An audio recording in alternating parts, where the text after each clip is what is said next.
Welcome to Seena's Corner.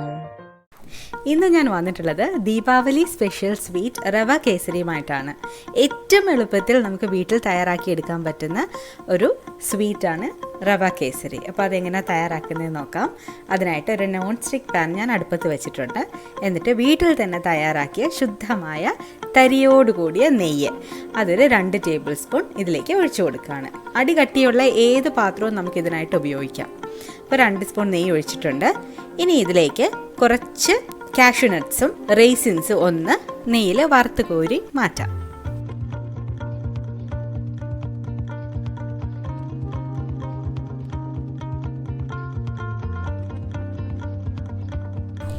അണ്ടിപ്പരിപ്പ് മുന്തിരിയും നമുക്ക് മാറ്റി വയ്ക്കാം.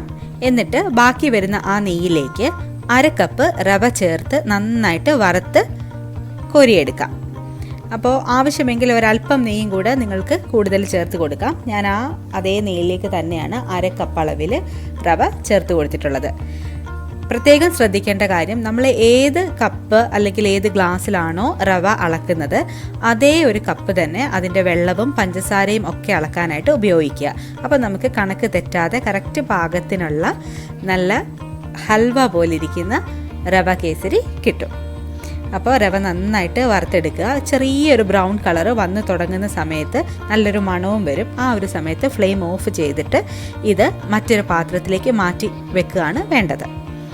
അപ്പോൾ ഇത് ഞാൻ ചെയ്തതിൻ്റെ ഇടയ്ക്ക് ഒരല്പം നെയ്യുടെ കുറവ് എനിക്ക് തോന്നിയിട്ട് ഞാൻ ഒരല്പം നെയ്യ് കൂടി ഈ കൂട്ടത്തിൽ ചേർത്ത് കൊടുത്തിട്ടാണ് ഇതൊന്ന് വറുത്തെടുക്കുന്നത്.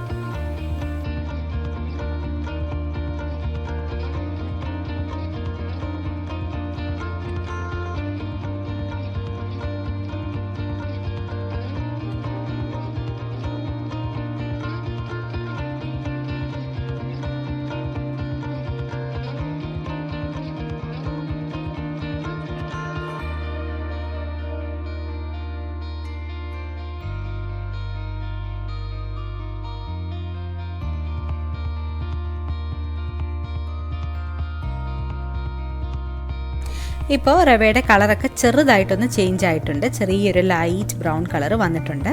അപ്പോൾ ഫ്ലെയിം ഓഫ് ചെയ്തിട്ട് വേറൊരു പാത്രത്തിലേക്ക് ഇത് മാറ്റി വയ്ക്കാം.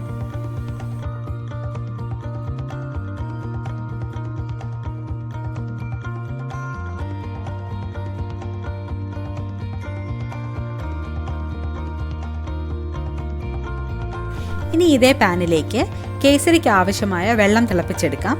1/2 കപ്പ് അളവിലായിരുന്നു റവ എടുത്തിട്ടുണ്ടായിരുന്നത്.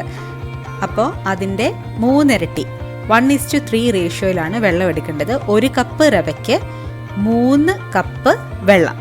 1/2 കപ്പ് അളവിൽ റവ എടുത്തത് കാരണം 1.5 കപ്പ് വെള്ളമാണ് ഞാനിവിടെ അളന്ന് ഒഴിച്ചിട്ടുള്ളത്. വെള്ളം നന്നായിട്ടൊന്ന് തിളച്ച് വരുമ്പോഴേക്കും അതിലേക്ക് കേസരിയുടെ കളറ് ഞാനിവിടെ ലെമൺ യെല്ലോ കളറാണ് ചേർത്തിട്ടുള്ളത്. ലിക്വിഡ് ഫോമിലുള്ള കളറാണ് ഞാൻ ചേർത്ത് കൊടുക്കുന്നത്. പൗഡറായിട്ടും വാങ്ങിക്കാൻ കിട്ടും. ഒരല്പം റെഡ് ടിൻ്റുള്ള ഓറഞ്ച് കളറും ഒക്കെ വാങ്ങിക്കാൻ കിട്ടും. നമ്മളുടെ ഇഷ്ടത്തിനനുസരിച്ച് കളർ ചേർത്ത് കൊടുക്കുക. കളർ ചേർക്കാതെയും ഉപയോഗിക്കാം.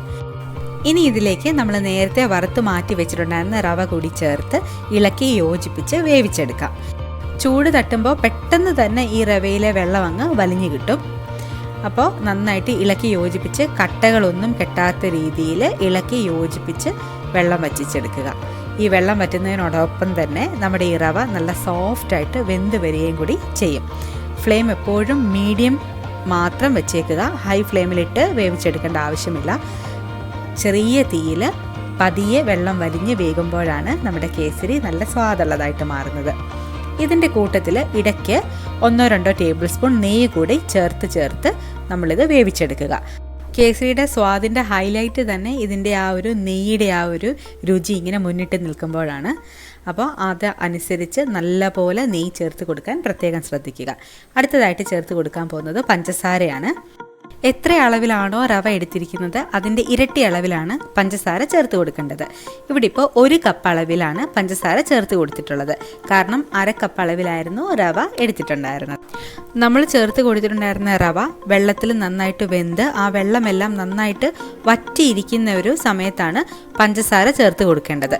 ഈ പഞ്ചസാര ചേർത്ത് കൊടുക്കുന്ന ഉടൻ തന്നെ അത് പെട്ടെന്ന് അങ്ങ് മെൽറ്റായിട്ട് നമ്മുടെ ഈ ഒരു കൂട്ട് വെള്ളം ഒഴിച്ചതുപോലെ ലൂസായിട്ടായിരിക്കും ഇരിക്കുന്നത്. അത് വീണ്ടും ലോ ഫ്ലെയിമിൽ നന്നായിട്ട് തിളപ്പിച്ച് കുറുക്കി എടുക്കുകയാണ് വേണ്ടത്. അപ്പോഴേക്കും ഈ മധുരം നന്നായിട്ട് നമ്മൾ ചേർത്തിട്ടുള്ള റവയിലേക്ക് പിടിച്ചിട്ടുണ്ടാവും. ഇത് നന്നായിട്ടൊന്ന് തിളച്ച് കഴിയുമ്പോഴത്തേക്കിനും നേരത്തെ വറുത്ത് കോരി മാറ്റിയിട്ടുണ്ടായിരുന്ന അണ്ടിപ്പരിപ്പും മുന്തിരിയും കൂടെ ഇതിലേക്കിട്ട് അല്പം നെയ്യും കൂടെ ചേർത്ത് വീണ്ടും ഇളക്കി യോജിപ്പിക്കുക. നെയ്യ് ആവശ്യത്തിന് ചേർക്കുക, ഒട്ടും പിശുക്ക് കാണിക്കരുത്. നല്ല പോലെ നെയ്യ് ചേർത്താലേ ഉള്ളൂ റവ കേസരിക്ക് നല്ല സ്വാദായിട്ട് ശരവൺ ഭവനിലൊക്കെ കിട്ടുന്ന രീതിയിൽ നല്ല സ്പൂണിലിങ്ങനെ കോരി എടുക്കാൻ പാകത്തിനുള്ള ലൂസായിട്ടുള്ള റവ കേസരി നമുക്ക് കിട്ടുകയുള്ളൂ. അപ്പോൾ നന്നായിട്ട് അത് ഇളക്കി യോജിപ്പിച്ചെടുക്കുക. ആവശ്യമെങ്കിൽ അതിൻ്റെ ഫ്ലേവർ ഇഷ്ടമുള്ളവർക്ക് ഒരല്പം ഏലക്കാപ്പൊടി കൂടി ചേർത്ത് കൊടുക്കാവുന്നതാണ്.